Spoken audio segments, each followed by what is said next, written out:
In the heart of the 17th century, a catastrophic event shook the British Navy to its core. On a stormy night in 1707, an entire fleet of British warships, led by the heroic Admiral Sir Cloudesley Shovel, crashed into the treacherous rocks of the Scilly Islands. The loss was staggering. Over 2,000 lives, including the Admiral himself, were lost, just 40 miles off the coast of England. This tragedy, which occurred so close to home and not due to enemy action, was a profound humiliation for the British Navy, the pride of the nation. The public was outraged, demanding answers and solutions. It became clear that the disaster could have been avoided if the sailors had known their longitude accurately. This incident sparked a desperate search for a reliable method to determine longitude at sea, a quest that would captivate the greatest minds of the era. Before this, the problem of longitude had been a persistent challenge for seafarers. The Dutch, with their far-reaching outposts in Asia, felt the need acutely. The brilliant young Christian Huygens, who invented the pendulum clock at the age of 27, attempted to solve the problem. However, a pendulum clock, which relies on gravity, could not keep accurate time on a rocking ship. The solution had to be something that could withstand the unpredictable motion of the ocean. Without an accurate seafaring clock, sailors had to rely on complex astronomical observations, particularly of the moon. This method required sophisticated instruments and intricate calculations. Even a small error in observing the moon's position could lead to a significant error in determining longitude, potentially causing a ship to run aground on dangerous shoals.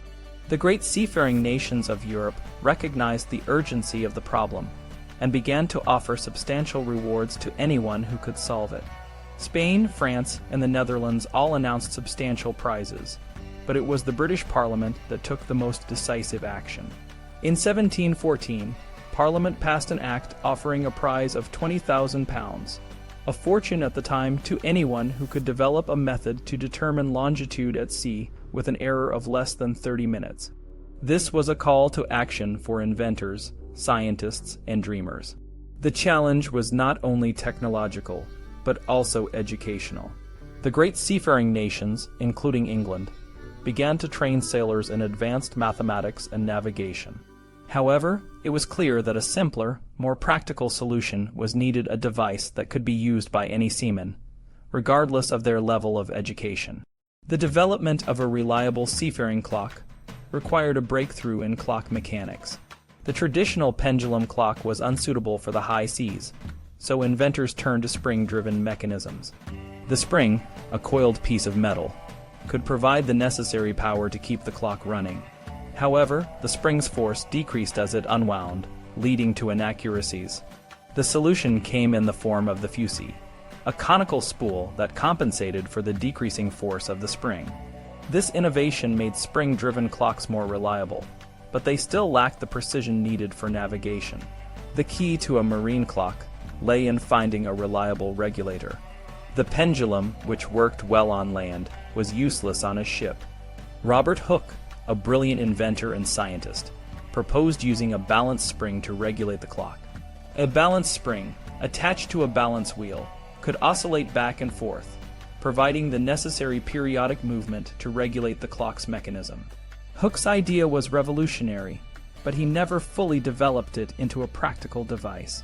It was left to others to refine and perfect the concept. One of the most significant figures in this quest was John Harrison, a self-taught clockmaker from Yorkshire. Harrison devoted his life to solving the problem of longitude. He received financial support from George Graham, a renowned London instrument maker, and began working on a series of marine clocks. After years of trial and error, Harrison's fourth model, known as H4, proved to be the breakthrough. On a 9-week voyage to Jamaica in 1761, H4 lost only 5 seconds, well within the margin allowed by the Board of Longitude. A second trial confirmed the clock's accuracy, and Harrison was awarded £10,000, half of the prize money. It took several more years and a royal intervention by King George III for Harrison to receive the full prize, but his achievement marked a turning point in maritime navigation. The marine chronometer, as Harrison's invention came to be known, revolutionized seafaring. Captains could now accurately determine their longitude, making long ocean voyages safer and more reliable. The impact of this invention extended beyond the seas. The spring mechanism made clocks portable, leading to the development of pocket watches and eventually wristwatches. This new sense of time became a part of everyday life, influencing everything from transportation to communication. While the marine chronometer transformed navigation in the West, the story of the clock in the East was quite different. In China, tradition and cultural barriers hindered the adoption of new technologies.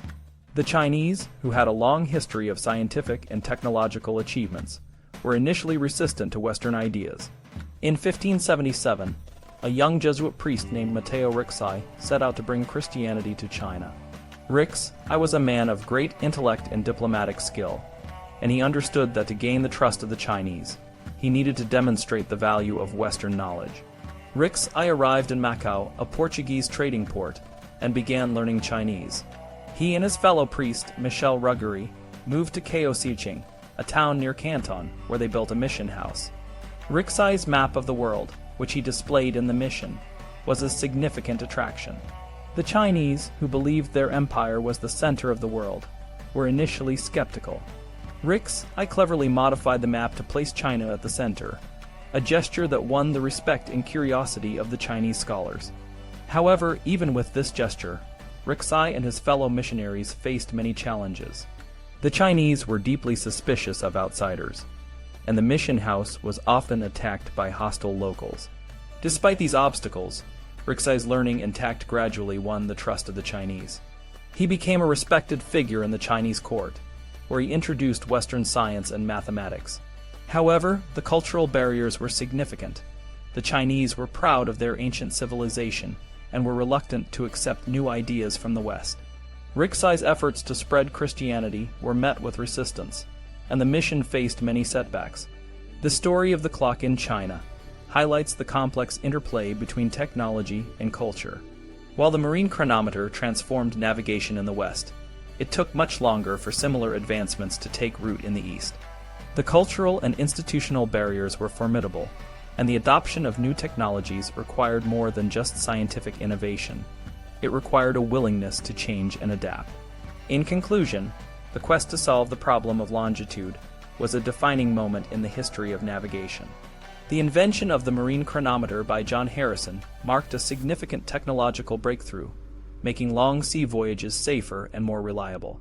This invention also had far-reaching effects on society, leading to the development of portable clocks and a new sense of time. However, the story of the clock in China shows that the adoption of new technologies is not just a matter of scientific discovery, but also a matter of cultural and social acceptance. The challenges faced by Matteo Ricci and his fellow missionaries highlight the importance of understanding and respecting cultural differences in the spread of knowledge and innovation.